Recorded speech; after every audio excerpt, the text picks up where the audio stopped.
Bom, pessoal, então, oficialmente agora, uma boa noite para vocês. É uma grande satisfação estar aqui recebendo o Daniel, nessa nossa live do curso Pós-PUC Digital da PUC-PR. Eu sou coordenador do curso de Gestão de Projetos, Jornada do Cliente e Metodologias Ágeis.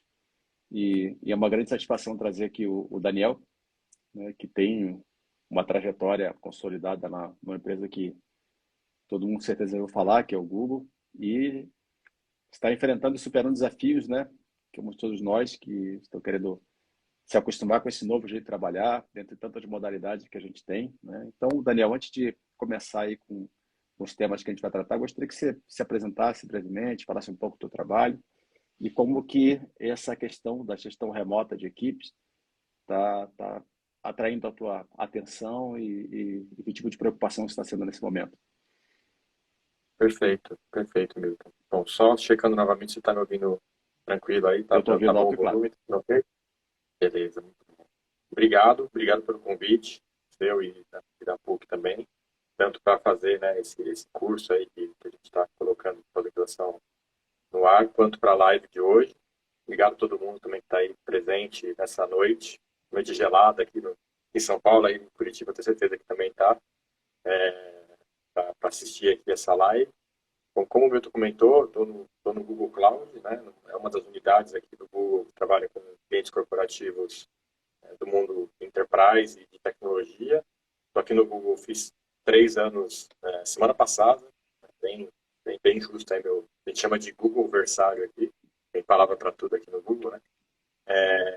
Faço gestão aqui de um time de engenheiros para clientes, Customer Engineers, que são os engenheiros que estão trabalhando no dia a dia com os clientes, na implementação de novos projetos, implementação de novas funcionalidades de cloud para os clientes enterprise, né, grandes clientes, né, grandes empresas no Brasil, e de forma, hoje, praticamente 100% remota, né, apesar de a gente já estar num ambiente aqui no Google, num ambiente híbrido, muitos clientes continuam trabalhando de forma remota, a gente também tem esse modelo híbrido, então estamos aqui trabalhando juntos com esses clientes. Então, na maioria dos casos, a gente está tanto dentro do Google trabalhando aqui de forma remota, como também com os clientes.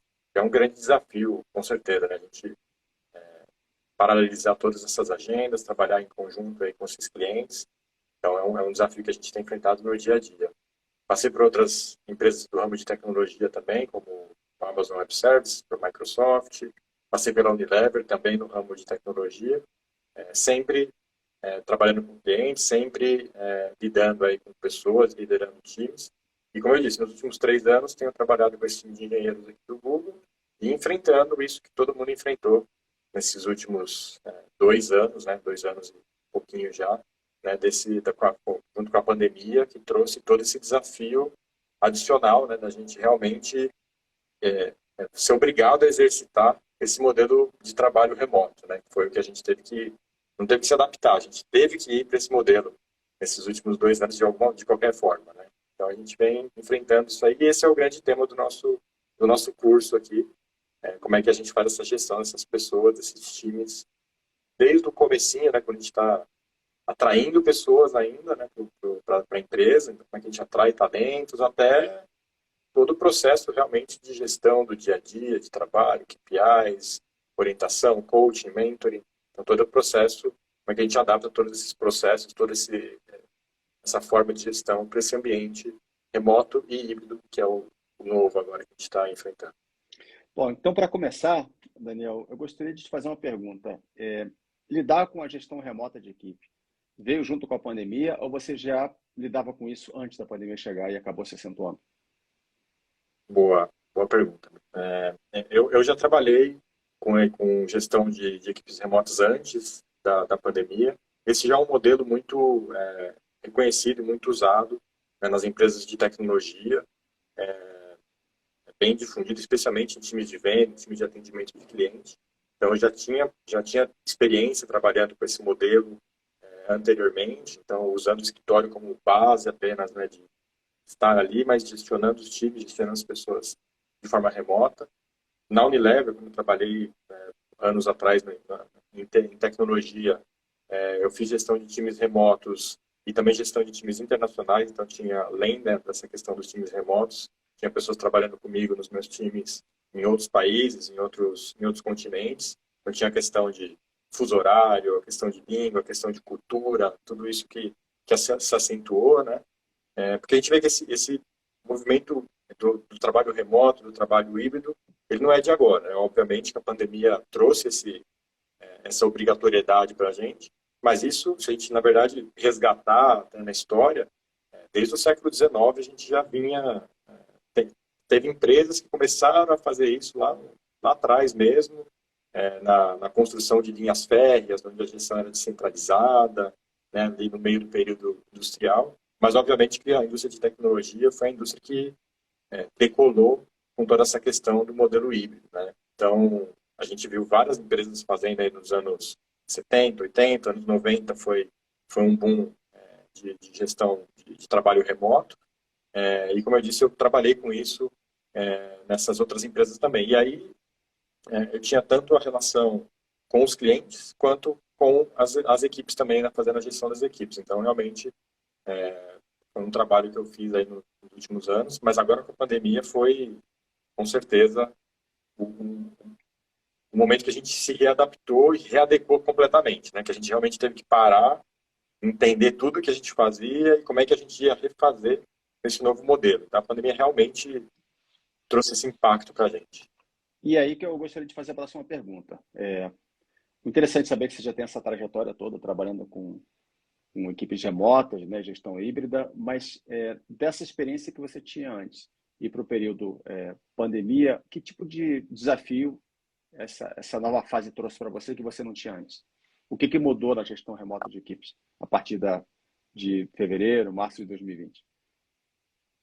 Foram vários desafios, né? Eu acho que o principal desafio, o desafio que veio assim logo de cara, maior até do que o trabalho remoto, né, foi o desafio do bem-estar e da saúde, né, das pessoas, né? Eu acho que antes da pandemia, quando a gente falava de trabalho remoto, a gente falava como um meio adicional, né, de a gente lidar com as pessoas, da gente trabalhar em conjunto. Né? Com a pandemia, o que mudou radicalmente foi realmente a gente ter realmente a preocupação com as pessoas, da saúde delas, do bem-estar, de como é que elas iam não só trabalhar remotamente, como é que elas iam viver, né, nesse ambiente remoto.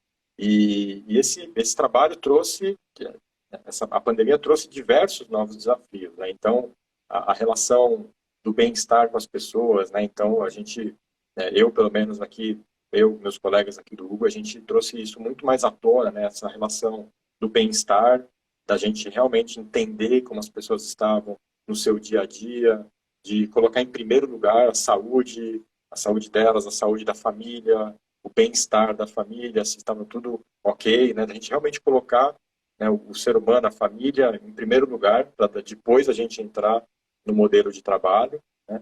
E ó, claro que eu consegui trazer alguns processos, alguns métodos que eu usava anteriormente, mas a pandemia realmente fez a gente repensar, né, todo esse modelo. Então, essa preocupação muito latente, né, com o bem-estar, com as pessoas, com a mudança, né, do estilo de trabalho das pessoas ter um local para trabalhar dentro de casa, conseguir separar o ambiente de trabalho do ambiente pessoal, conseguir se desconectar. Então, a gente começou a entrar no dia a dia mesmo. Então, a gente começou a falar com as pessoas com coisas do tipo se as pessoas estavam conseguindo se desconectar no final do dia, se estavam desligando o computador ou se não estavam, se estavam checando e-mail ou se não estava depois, né, do horário de trabalho, porque a gente percebeu que, por mais que a gente já fazia um trabalho remoto anteriormente, a pandemia trouxe essa mistura, né, do trabalho com o dia a dia ali dentro de casa. E isso trouxe uma complexidade muito grande, afetou muito, né, a questão do bem-estar, e acho que esse foi o ponto principal, de trazer para frente do gerenciamento, né, da gestão das pessoas, essa questão do bem-estar de todo mundo, de toda a família e de todas as pessoas do time. Essa complexidade que eu gostaria de aprofundar um pouco mais, Daniel, porque essa preocupação com o ser humano, né, não separar trabalho de pessoal, entender o ser humano como uma unidade completa, né? Isso já existia em alguns estilos de gestão. Isso também era elevado, considerado até de uma certa forma, altruísmo, né? Mas depois da pandemia, acabou sendo uma coisa pragmática também, porque quem não tem essa preocupação, mesmo que não tenha interesse sincero por quem está do outro lado, mas se ele pensar só do ponto de vista de resultado, ele não consegue atingir suas metas se ele não pensar no ser humano. E você, a tua formação é engenharia, certo? Na verdade, eu tenho formação técnica e tenho formação também em humanas. Então, eu Ah, tenho em uma humanas. formação dupla de isso, de engenharia humana. A Exato. pergunta que eu te fazia, mas ainda assim ela é válida, trabalhando com Claro. tecnologia, minha formação é administração de empresas. E quando você começa a se interessar pelo ser humano, né, pelas pessoas, né, por esse bem-estar, e eu me lembro como se fosse hoje, eu conduzi um processo seletivo, conversando com uma pessoa que a empresa para a qual ele trabalhava não tinha feito uma transição muito gradual, muito estruturada para o trabalho remoto. E ele comentou comigo que ele trabalhava, sabe aquelas bandejas, né, de madeira que você coloca no colo para poder comer e ver TV? Então ele falou, Milton, eu trabalho na minha cama, sentado com o meu notebook naquela bandejinha. Ele falou assim com um tom de tristeza tão grande que eu não consegui nem avançar no processo seletivo, porque visivelmente era uma pessoa que estava abalada emocionalmente, né? E eu pensei, qual que é a preparação, né, Daniel, que alguém tem que buscar para poder lidar com essas questões? Porque pode ser, né, um desconforto, né, pode ser uma sensação de isolamento momentânea, mas eu já presenciei coisas bem mais profundas, né? Então, lidar com a emoção, né, lidar com o psicológico, exige até formação nessa área, né? Então, como é que pessoas que não tinham isso como função principal, de uma hora para outra, tiveram que desenvolver esses skills? Como é que foi no Foi teu caso? muito complexo. Muito complexo, muito. E eu até brinco aqui com colegas, pares meus aqui, né, que a gente tem um trabalho, obviamente técnico, obviamente de gestão, mas um trabalho quase de psicologia mesmo, né? E durante a pandemia foi um trabalho realmente muito forte. Assim, você falou aí, né, do exemplo, eu tive relatos de pessoas, de clientes, pessoas, colegas, né, que a gente está trabalhando no dia a dia, de pessoas que foram trabalhar dentro do carro para ter um ar-condicionado, porque estava muito quente durante o dia e não tinha condição de trabalhar dentro de casa durante a pandemia num baita calor, num cantinho que estava super, né, super aquecido. Então, realmente, né, as condições de trabalho, condições... foi muito difícil, né? E ainda mais nesse processo onde a gente não teve tempo, né? Acho que isso é super claro para todo mundo, né? Foi algo que foi realmente as empresas que não tinham essa preparação, foi realmente do dia para a noite, né? Esse ponto da questão psicológica foi realmente muito forte, assim. A gente aqui no Google a gente trabalha muito a questão, né, da segurança psicológica. A gente tem treinamento para isso, a gente estuda um pouco mais profundamente essa metodologia da segurança psicológica. E obviamente que a gente, como gestor aqui, nós não somos psicólogos, né, não somos formados nisso, e temos que trabalhar no dia a dia realmente com situações extremas de isolamento. Durante a pandemia a gente teve situação de pessoas que ficaram isoladas, não tinham contato com outros seres humanos ali na casa, porque moravam sozinhas e tiveram, né, um estresse de estarem ali isolados, de burnout, tivemos situações de burnout, tivemos situações de pessoas que estavam sem condições realmente de de trabalhar porque tinham problemas na família, problemas graves na família, de internações graves. A gente não teve diretamente pessoas aqui com falecimentos na família diretamente, mas tivemos muitos muito próximos. Então, realmente, assim, teve um trabalho de, de, de aproximação muito forte, né? A gente aqui lida muito com a questão do líder-servidor, né? Então, a gente realmente se posiciona como líderes, como gestores, servidores ao time, gestores que não fazem microgerenciamento, que estão ali no dia a dia para servir ao time, realmente, né, como um recurso, entre aspas, de servidão ao time, para o time utilizar da melhor forma. E durante esse período a gente viu o quão é importante esse serviço em prol do time, de dar espaço para o time conseguir trazer os pontos, né, para as pessoas trazerem os pontos mais importantes, que sejam, eu preciso de um equipamento ou de um lugar melhor para trabalhar, eu preciso de um tempo para cuidar do meu filho, da minha filha, para estudar junto com meu filho ou com a minha filha, eu preciso de um tempo para cuidar do meu pai, cuidar da minha mãe que estão doentes, estão passando por um processo. Então, dar essa liberdade, essa segurança para as pessoas conseguirem trazer esses pontos foi algo que a gente trabalhou muito forte nesse período e eu acredito que é um dos pontos fundamentais para qualquer gestor para fazer um trabalho remoto de forma bastante consistente. É você conseguir dar segurança para as pessoas trazerem os pontos para você. Não adianta você só perguntar, né? Só fazer o check-in. Ah, tá tudo bem, tá ok, como estão as coisas e tal. Se a pessoa não tem a segurança de abrir esses pontos para você, gestor, para você, gestor. Então, acho que esse é um dos pontos fundamentais, né? A gente conseguir criar esse ambiente seguro para que as pessoas tragam esses pontos quando você faz, né? Você se abre, você serve. Mas não adianta você se abrir se não tem a reciprocidade. Você só consegue essa reciprocidade criando esse ambiente seguro, criando esse ambiente onde as pessoas conseguem não só falar lateralmente, mas falar com o gestor e abrir o que é necessário, né? Abrir que está com uma questão de psicológica, uma questão de que está com dificuldade de fazer alguma entrega, que está com dificuldade de fazer uma gestão de tempo, né? Então, tudo isso é muito importante para a gente conseguir ajudar, fazer o coaching, fazer a mentoria, né? E sem criar esse ambiente de segurança, é muito difícil. E esse ambiente é criado na relação humana. E a relação humana através da câmera tem ainda outra dificuldade. Então, tudo isso uma coisa vai acumulando na outra, e vai trazendo uma complexidade enorme, claro, para o trabalho de gestão, né? Mas, no final do dia, acho que o mais bonito, né, o mais gostoso da gente ver como gestor é as pessoas conseguindo fazer o seu trabalho, conseguindo abrir o que precisam, né, que ajuda que precisam, por causa da energia que a gente está despendendo com elas, né, no dia a dia, realmente conversando e se abrindo e mostrando nossas fragilidades para que elas também possam trazer as necessidades delas. Daniel,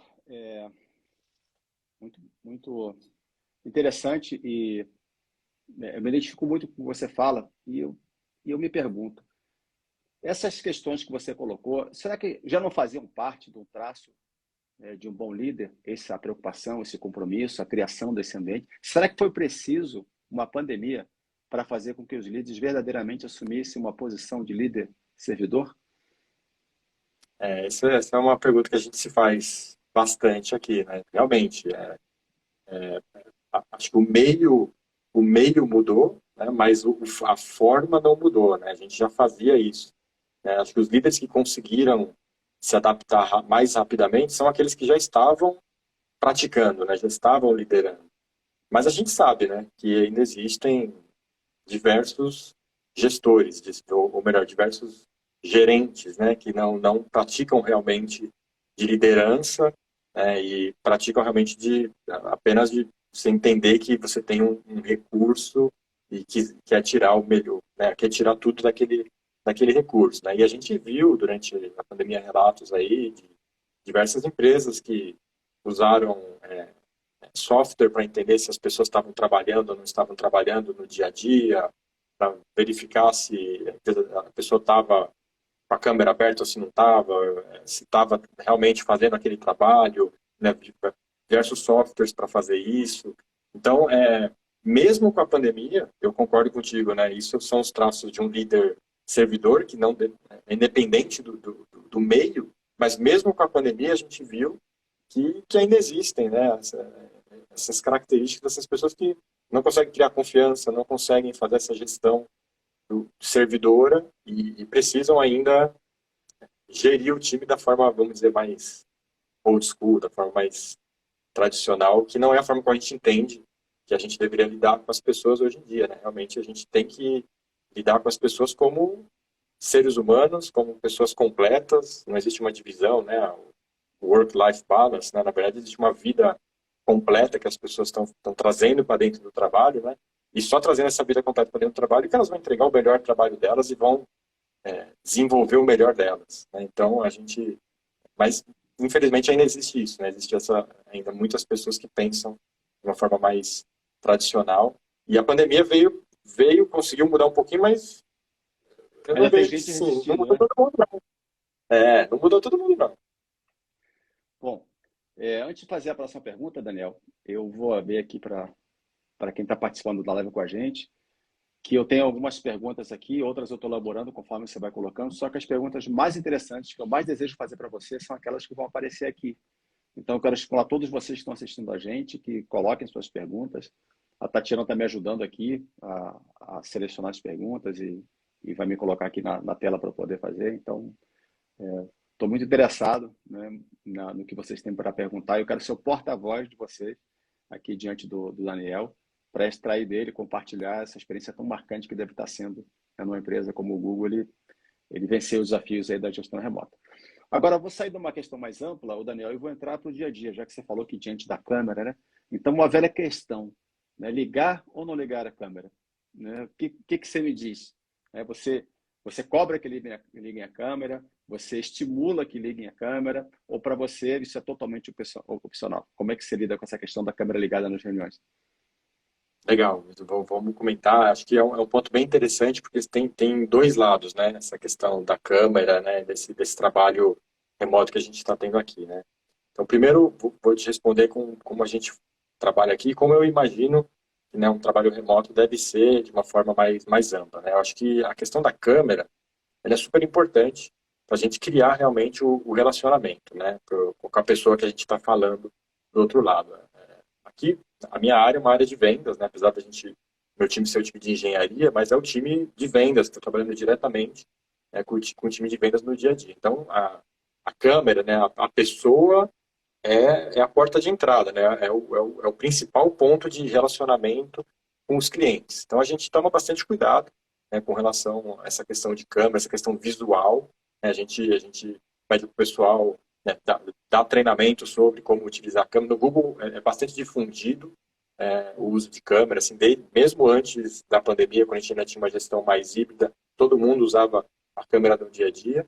E aí a gente procurou manter assim, um nível de equipamento bacana para todo mundo ter, né, um equipamento legal de áudio e vídeo, para aparecer bem, luz, treinamento para como fazer, né, gestos, como se posicionar, ter todo o aparato realmente visual. Então a gente pede para o pessoal e incentiva, né, todo mundo a ter as câmeras ligadas, a estarem presentes nas reuniões. Então esse é o lado, vamos dizer, do dia a dia aqui do trabalho, né, e é o nosso principal meio de comunicação hoje.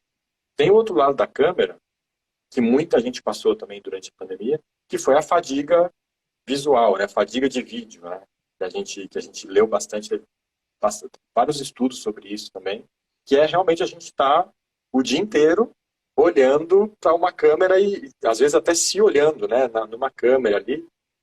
E se a gente pegar e fazer a relação, né, da câmera com o dia a dia de trabalho no ambiente presencial, ele muda muito, né? Porque no ambiente presencial você está numa sala de reunião, você está com seus colegas, você não está diretamente olhando para a cara da pessoa, você não está diretamente olhando para todos os detalhes, todas as expressões, né?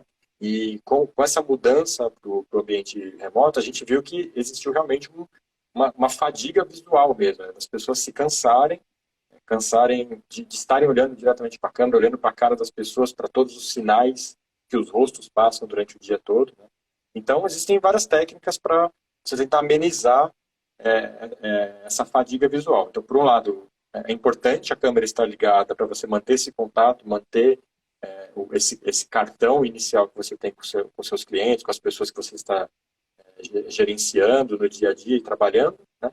Por outro, você também tem que abrir espaço para desligar a câmera, para ter um momento de trabalho sozinho. A gente tem, por exemplo, aqui incentivado o uso de telefone para fazer, por exemplo, uma reunião mais de one-on-one, uma reunião mais de conversa com alguma pessoa, em vez de ligar a câmera, fazer só um telefone, fazer uma caminhada junto com o telefone, para você também ter esse período sem a câmera e evitar um pouco essa fadiga visual que a câmera o dia inteiro gerou, né? Então, por um lado, é super importante e a gente incentiva, a gente traz boas práticas de uso.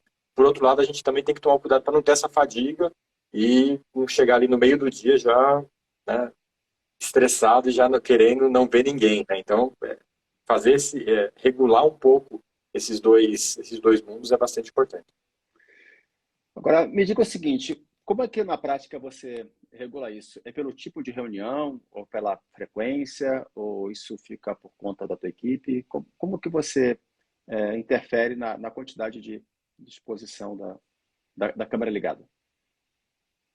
A gente tentou implementar algumas coisas aqui, né? Então, primeiro a gente implementou, por exemplo, um no meeting day, onde a gente, né, um dia sem reuniões, onde a gente ia focar em trabalho individual, se precisasse colaborar, colaborar via chat, colaborar via outros meios de produtividade, para evitar um pouco a questão da câmera. Dependendo do tipo de reunião também, a gente pode aferir, né? Então, se é uma reunião mais de time, uma reunião de colaboração, a gente usa o recurso mais visual. Se é uma reunião um a um, que você vai fazer um bate-papo mais de check-in, alguma coisa mais tranquila, você pode fazer via telefone. A gente passou a usar, como eu disse, né, chat de uma forma um pouco mais ampla, usando o chat não para conversas apenas online, mas também para conversas assíncronas. Então, usar também um pouco de assincronicidade, né? A gente começou a discutir essa questão do síncrono versus o assíncrono, né? Então, no começo, tudo virou call, né? A agenda era um monte de reuniões. E a gente foi, não, peraí, a agenda não deve ser um monte de reuniões. Vamos repensar o que tem que ser síncrono, o que tem que ser assíncrono. Como é que a gente usa melhor a tecnologia, os documentos, a colaboração, o chat, o e-mail. E a gente começou a separar essas coisas, né? O que é mais síncrono, o que é mais assíncrono. Mas especificamente a questão da câmera, a gente separa dessa forma. Então, que dá para colaborar, que dá para a gente conversar usando, a gente até brinca, né? Usando esses recursos mais antigos, tipo o telefone, não sei se todo mundo lembra, né? Do telefone. A gente tenta usar o telefone, dar uma ligada às vezes para as pessoas. Mas o costume da câmera ainda é muito forte. A gente usa bastante a câmera. E aí, por isso, a gente tenta fazer essas sessões, meio período, um período, de 100 reuniões, para a gente conseguir não só focar, mas também baixar um pouco a temperatura aí do uso de câmera. Muito bem. Antes de passar para a próxima pergunta, o Ricardo Minucci fez a seguinte pergunta. Existe um limite aceitável de integrantes em uma equipe remota que permite um gerenciamento eficaz por um líder? O que se medir, Daniel? Obrigado pela pergunta, Ricardo. Obrigado pela pergunta, Ricardo. Essa é uma boa pergunta. A gente acho que pode até ampliar essa pergunta, né, para o limite de um time, né? Acho que independente se o time é remoto, híbrido ou presencial, acho que tem um tamanho de time razoável, gerenciável, né, para uma pessoa que quer fazer, como a gente falou anteriormente, né, fazer essa gestão servidora, né, como um líder realmente, né? Então, eu acredito que times entre 7 e 10 pessoas é o tamanho ideal de um time para você conseguir ter esse contato mais próximo, esse contato mais no dia a dia.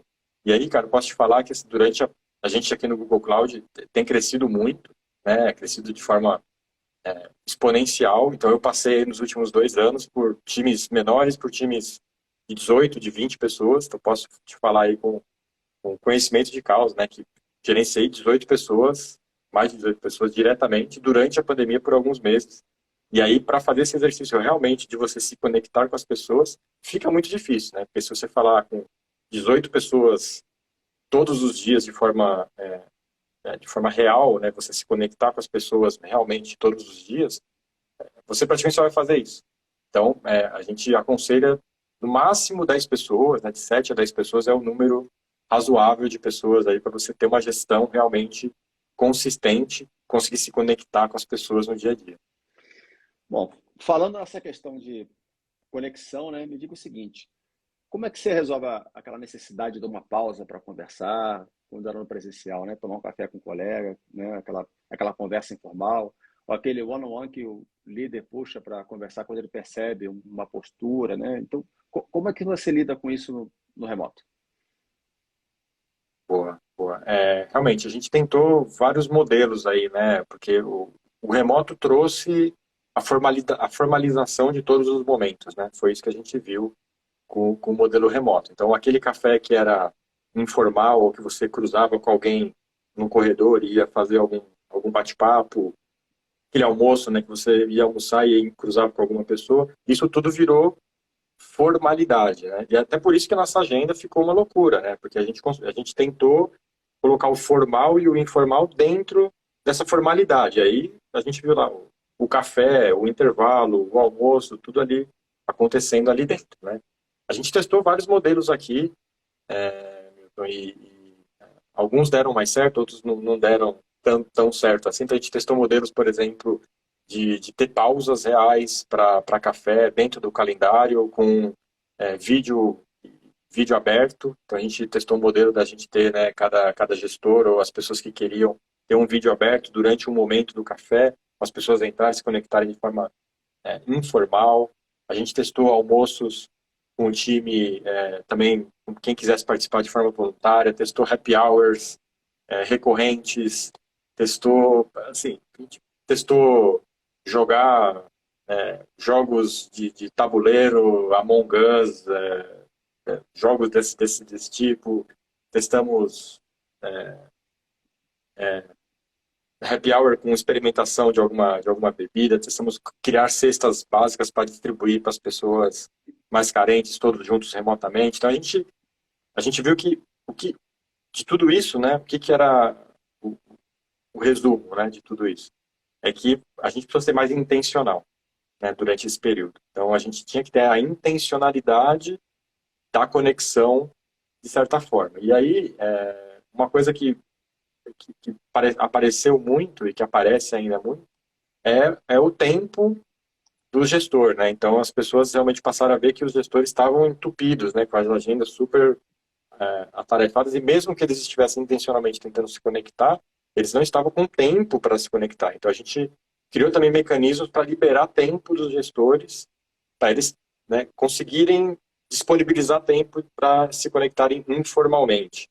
E a gente fez isso colocando intervalos nas agendas dos gestores, colocando o que a gente chama aqui de office hours, né? Então horas fixas que são livres para eles conseguirem se conectar de forma informal. Mas a gente viu que esse modelo realmente a gente não conseguiu, né, copiar a informalidade, né? Porque você precisa ter esse tempo, né? Você precisa ter vou falar com a pessoa naquele momento, né? Então aquele intervalo criativo, aquela conexão rápida, né, acabou, a gente tem que ter essa intencionalidade. Então foi difícil de acontecer.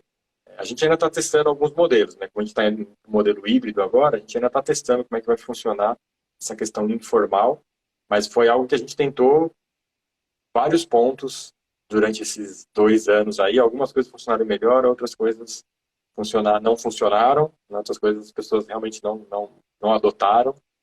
Então, mas esse foi um dos pontos, acho que mais críticos, assim, que no começo realmente a agenda lotou por causa disso, né? Da gente tentar formalizar esses encontros todos informais. Enquanto você estava falando, pode concluir. Pode concluir. Não, eu ia comentar puxando o gancho aqui, porque você tinha me comentado também que hoje você está num ambiente remote first, né? Totalmente remoto. Não sei se você também tem uma contribuição aí do seu dia a dia nessa questão do informal. Você vai falando, fazendo uma correlação com a minha realidade. E eu, além de ser coordenador da PUC, eu sou empresário, sou gestor de uma agência de marketing digital.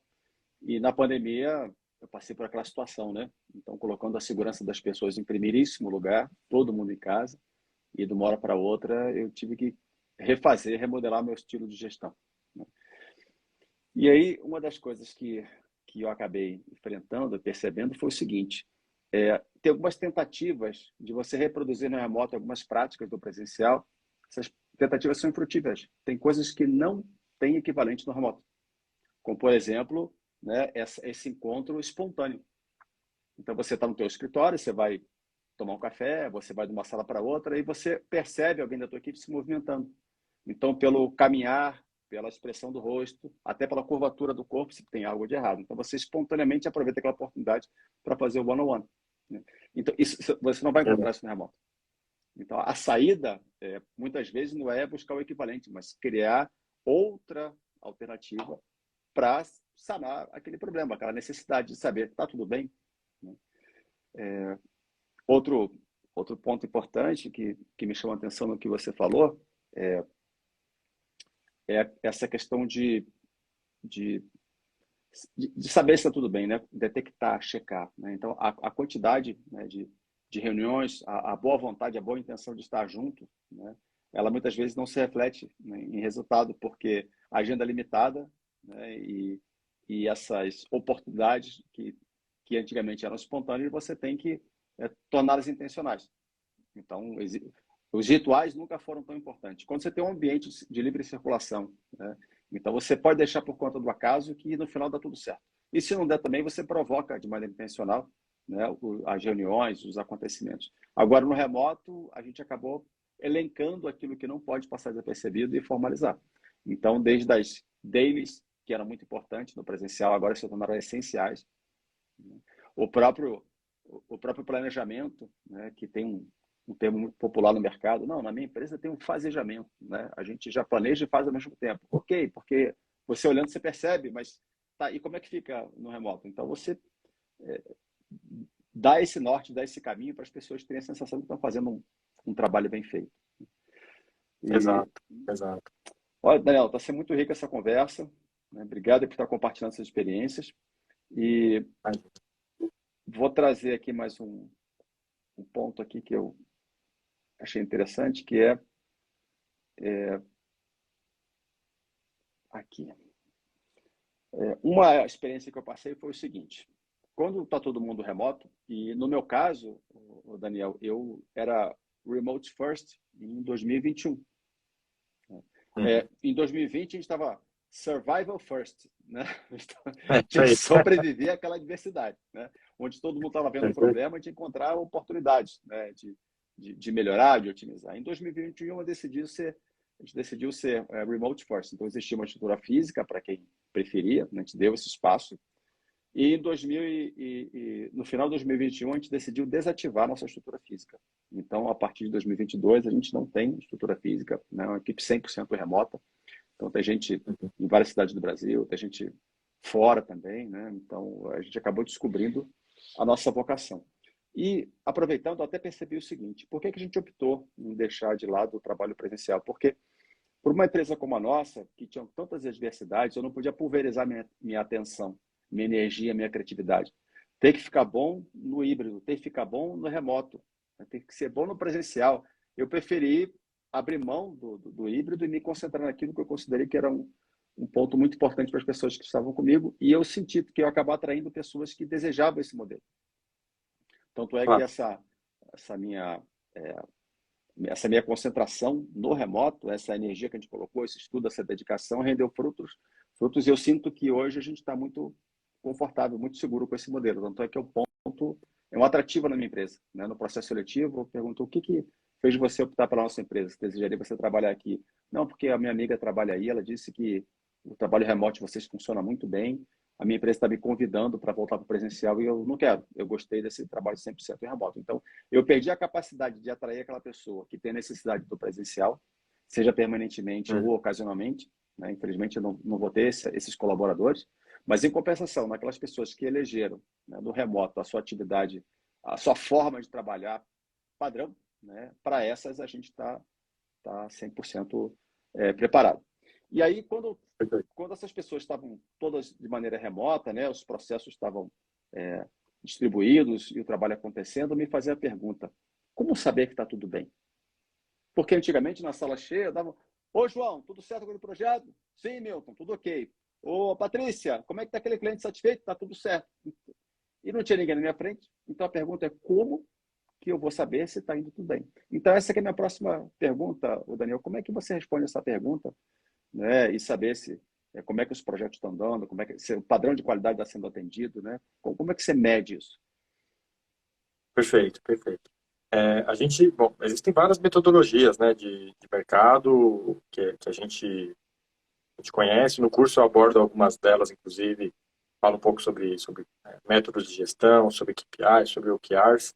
Aqui no Google a gente é famoso por usar OKRs, né? Então a gente usa realmente esse método de OKRs que parte de ter uma visão, parte de ter uma estratégia, mas de setar objetivos claros para o time, setar, né, resultados, e não são resultados individuais, são resultados que mostram para a gente se a gente está indo na direção do nosso objetivo ou não, com métricas claras, né, conforme que a gente consegue realmente medir isso, né?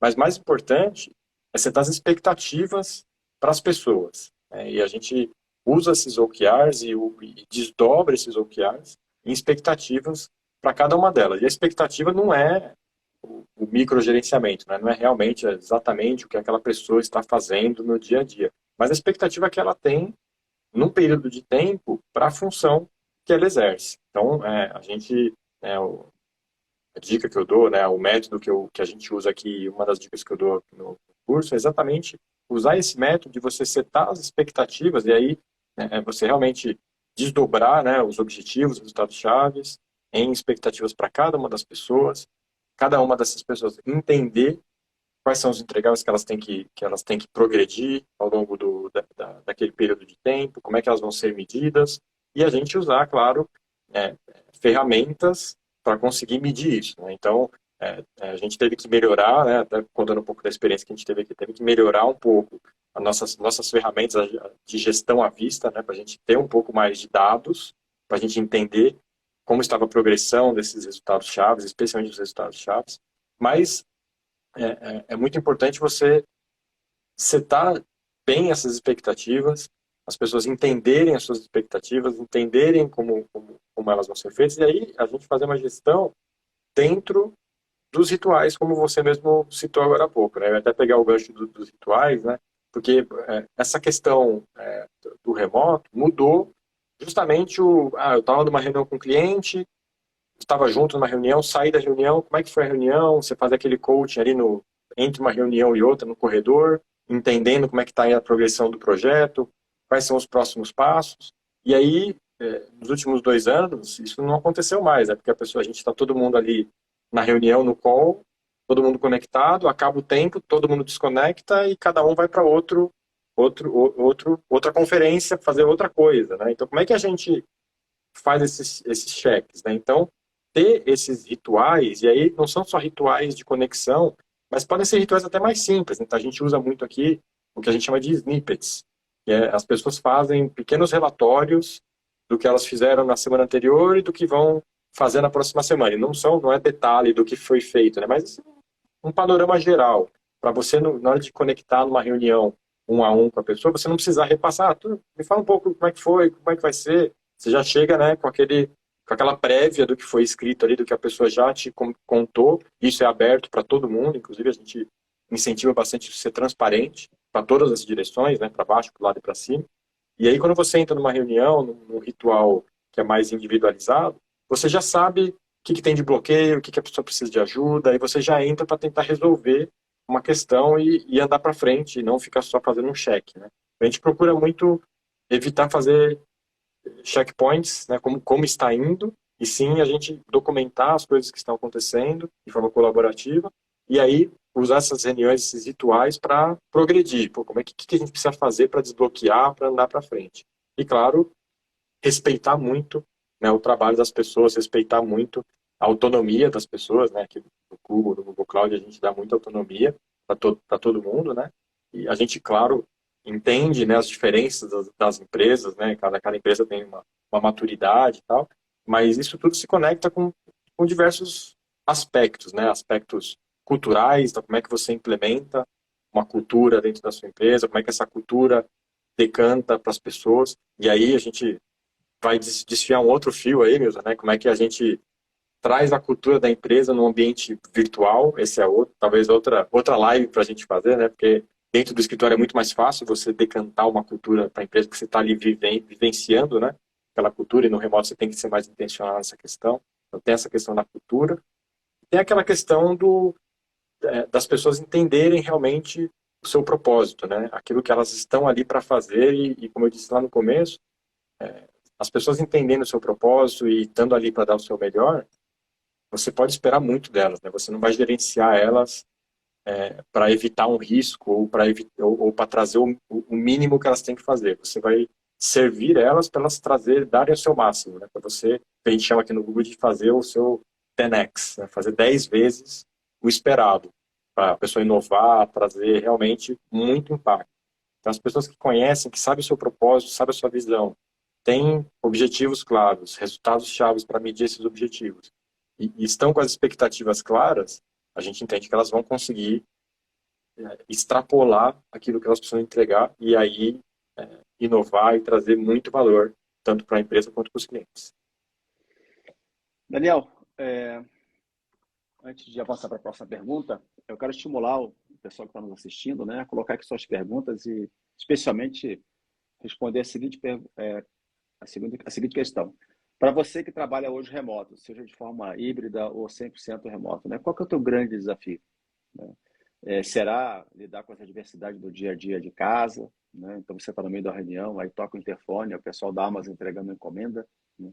Ou se é que, de repente, você lidar com o fato de ficar muito tempo dentro de casa e precisar pegar um pouco ar e equilibrar esse tempo, ou é você conseguir se desconectar. Então, o que é que você que está assistindo a gente te chama tanto atenção? Qual é o desafio que mais te toma energia para você superar? Então, você coloca aqui esse desafio que o Daniel vai fazer um comentário, né, sobre como te ajudar a superar esse desafio. E o próximo ponto, Daniel, é saber o seguinte: o que você diria para um líder hoje, né, que está entendendo que o trabalho 100% presencial, claro, depende muito da empresa, né, do tipo de trabalho, de negócio, de ramo de atividade, mas, enfim, no geral, o líder que está percebendo que o contingente de pessoas que deseja trabalhar de forma remota, seja 100% ou híbrida, está crescendo cada vez mais, ele está tomando coragem para assumir isso como uma parte definitiva do modelo de gestão dele. Só que ele está inseguro, ele tem dificuldade de acreditar nas pessoas, ele tem dificuldade, né, de liderar uma equipe e não conseguir as pessoas à disposição imediatamente, né? Ela não responde a mensagem do WhatsApp imediatamente. Então, o que você diz para esses líderes, para esses gestores que estão prestes a avançar um passo em relação à gestão remota? Pô, Milton, eu acredito muito, né, no modelo realmente de servidão, né, da gente ser um líder servidor, da gente acreditar de verdade nas pessoas e na capacidade das pessoas, sabe? Eu acredito muito que você dá espaço, dá autonomia para as pessoas, elas vão fazer o seu melhor, né? E aqui no Brasil, né, no ambiente que a gente vive hoje, e no ambiente de diferenças sociais enormes, né, todo o desafio de diversidade que a gente tem, né, no desafio de emprego, no desafio econômico, né, se a gente for empilhar aqui todos os desafios que a gente tem no Brasil, a gente vai de novo fazer mais uma live só para isso, né? Eu vejo assim que o ambiente remoto, né, o trabalho híbrido, o trabalho remoto, ele abriu muitas portas, né? Ele abriu portas para pessoas que estão estudando em lugares mais remotos do país e se conectar a grandes centros, a grandes empresas, onde a questão econômica tá mais fluida e a gente tem mais dinheiro em circulação. Abriu muitas portas para pessoas em situações que mais sensíveis, né, econômicas, que possam trabalhar num projeto, entrar como um estágio, começar seu primeiro emprego, mudar de emprego, mudar de profissão, estudar alguma coisa nova. Então, eu realmente quero incentivar, né, você, líder, que está aí ainda um pouco ressabiada, né, confio nas pessoas, o que eu vou fazer, esse ambiente remoto, eu gosto de ter o pessoal ali no dia a dia, trabalhando, vendo o que o pessoal está fazendo, né? A acreditar nas pessoas, sabe? Acreditar no bem das pessoas, acreditar na força delas de entregar algo maior, né? Eu acredito muito que o maior incentivador, né, para uma boa performance é a autonomia. É você dar autonomia para as pessoas fazerem o seu melhor trabalho. Obviamente que a autonomia vai exigir de nós gestores mais capacidade analítica, mais capacidade de gestão, né, para a gente entender como está sendo feito. A gente vai ter que corrigir algumas rotas, com certeza, não vai ser todas as pessoas ali que a gente vai dar essa autonomia que vão responder da melhor forma, mas tenho certeza que a maioria das pessoas vão responder de forma muito, muito positiva. Né? Existem diversos estudos, diversos livros, diversos autores que falam sobre isso, né, sobre como a autonomia é, para o ser humano, o maior incentivador, tanto intrínseco quanto extrínseco. Né? Então, obviamente que fatores extrínsecos vão ajudar, mas a autonomia vai ser a principal alavanca.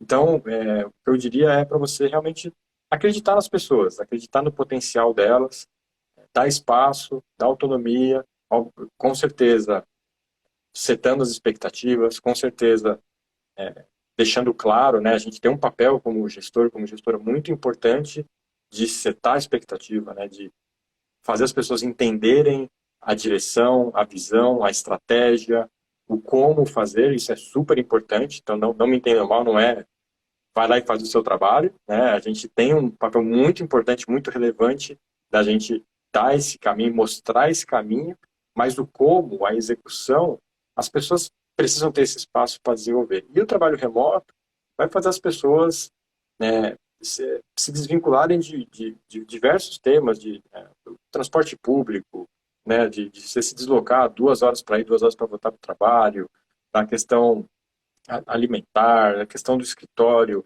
e abre outras portas. Então, pensem em coisas do tipo atrair neurodiversidade. Então, pessoas, por exemplo, que têm dificuldade de trabalhar em ambientes com muita iluminação, com muito barulho, e aí em casa podem ser mais produtivas, podem trabalhar de forma mais individual, né, com um ambiente mais seguro para elas. Então, as vantagens são enormes. Obviamente, vai dar trabalho, né? Estamos aqui falando sobre isso, temos um curso inteiro sobre isso.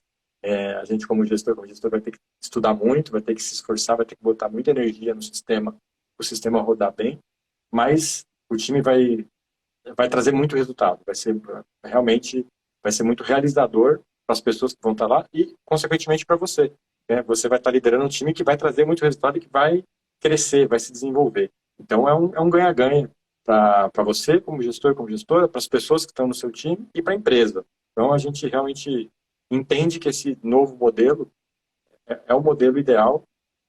Cada empresa vai se adaptar, né? Umas mais remotas, outras com esse modelo um pouco mais híbrido, mas eu realmente acredito que esse modelo veio para ficar. Então, acho que a gente tem que se estruturar, estudar, aprender, experimentar, né? Saiba que você também, como gestor, você pode errar, você tem que saber disso, né? Que você não vai acertar todas. Mas o mais importante é você tentar, você se arriscar a fazer alguma coisa e não ficar na inércia de não fazer nada.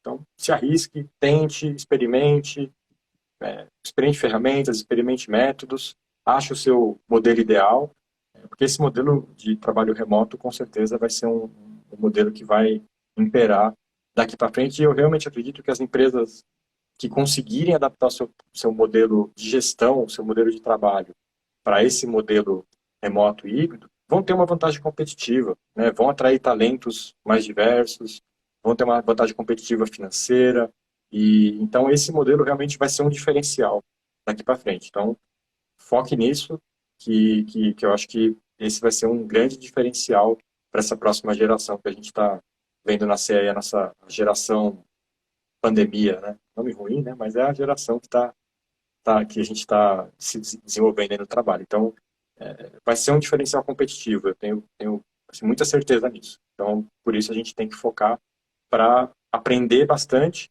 e conseguir executar esse modelo. Muito bem. A Mitra Sofiet falou: esse assunto de implementar a cultura da empresa é muito interessante. Já quero uma live a respeito.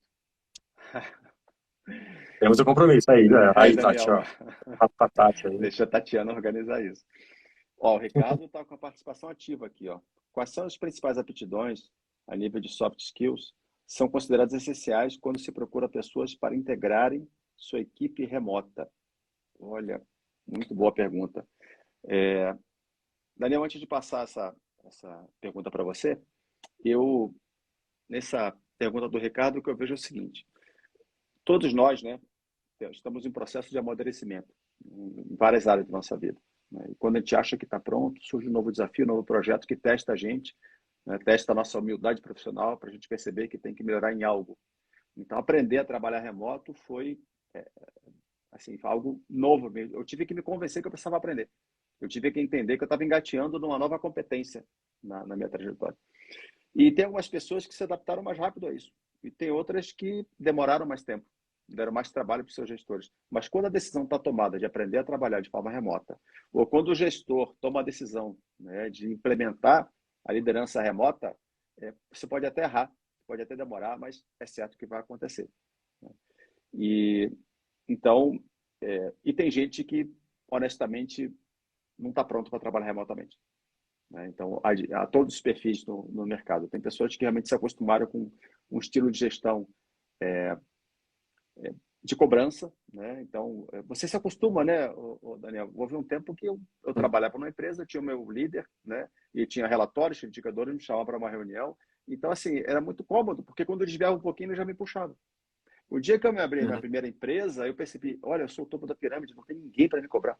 Então, isso fez um upgrade no meu sistema operacional, que eu comecei a perceber que se eu não desenvolvesse essa visão de ser o primeiro a me cobrar, eu não ia conseguir alcançar meus objetivos, né? E feita essa minha consideração, então eu gostaria de passar para você essa pergunta do Ricardo, né? Então, quais são os skills considerados essenciais quando se procura pessoas para integrarem uma equipe remota? Ou seja, quando você faz um processo seletivo, o que você procura num candidato, num colaborador? Tá? A gente, no fundo, não mudou nosso processo aqui, né, de seleção. E eu não acredito que existe algo específico remotamente. Acho que como você falou, Milton, bem colocado, existem pessoas mais preparadas, outras menos preparadas, mas todas estão na fase de aprendizagem de como trabalhar remotamente, né? E claro que dependendo